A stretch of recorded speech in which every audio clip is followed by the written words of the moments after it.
Hello everyone, আবার একটা নতুন রেসিপি নিয়ে তোমাদের সামনে চলে এলাম। যেটা দেখতে পাচ্ছ সেটা হচ্ছে পেঁপে। হ্যাঁ, ঠিকই ধরেছো, মানে আমি আজকে বানাবো হচ্ছে পেঁপের চাটনি।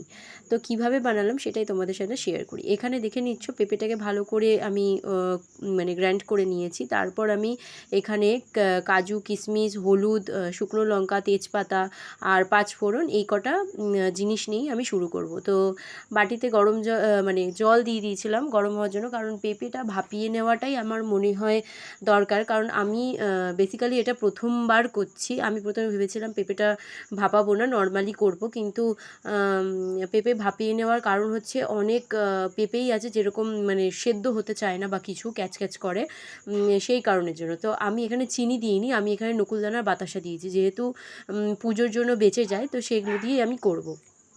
ভাপিয়ে নেওয়া পেঁপেটা আমি ইয়ে করে নিলাম, মানে জলটা বার করে নিলাম। দেন তেজপাতা আর পাঁচফোড়ন আর শুকনো লঙ্কা দিয়ে ভালো করে ভেজে নেব। ভেজে নেওয়ার পর আমরা পেঁপেটা দিয়ে দেবো ওখানে। আর পেঁপের জলটা খুব ভালো করে ঝরিয়ে তারপরে কড়াই দিতে হবে। একদম ভাজা ভাজা হয়ে যাবে যখন, তারপর সমস্ত তুমি ইনগ্রিডিয়েন্টসগুলো দিতে পারো। তারপরে আমি হলুদটাও দিয়ে দিয়েছিলাম। হলুদটা দিয়ে ভালো করে আবারও ভেজেছিলাম অনেকক্ষণ। হ্যাঁ, অনেকক্ষণ ভাজা টাজার পর তারপর আমি দিয়েছিলাম কাজু কিশমিশ। আর কাজু কিশমিশটা দিয়েও মানে অনেকক্ষণ ভাজতে হবে।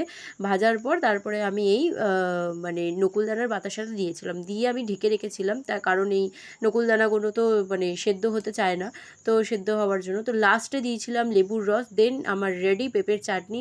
তো তোমাদের কেমন লাগলো আমার ভিডিও জানিও। নেক্সট আবার কোনো রেসিপি নিয়ে তোমাদের সাথে দেখা হবে। টাটা।